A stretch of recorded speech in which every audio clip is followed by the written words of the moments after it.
meeting of the United Nations Security Council is underway in New York to discuss ways to provide airdrops to besieged areas within Syria.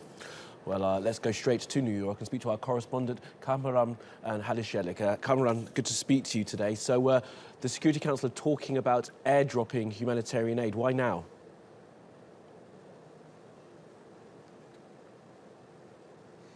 Because the Assad regime has promised to meet June 1st deadline to guarantee the access to every besieged area and areas too hard to reach inside Syria for humanitarian aid delivery.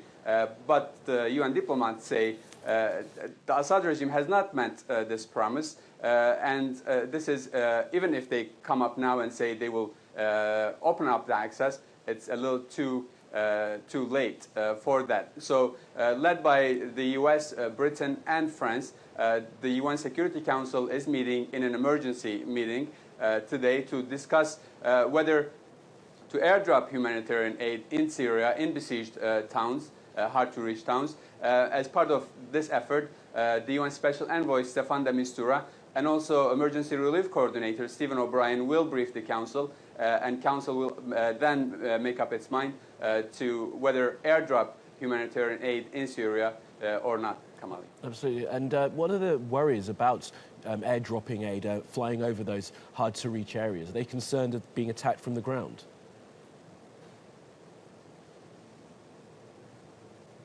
Well, that's a big concern in the Security Council, especially by the countries that may take the lead in airdropping the humanitarian aid.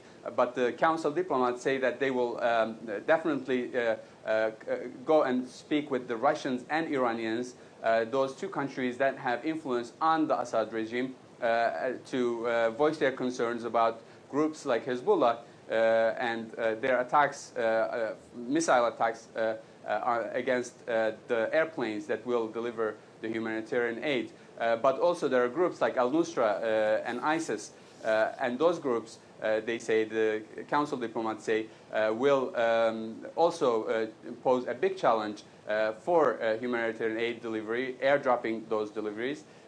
But this is one of the discussions that the Security Council diplomats are talking about and are trying to find technical solutions for. Absolutely. Well, Kahraman, thank you for joining us from New York.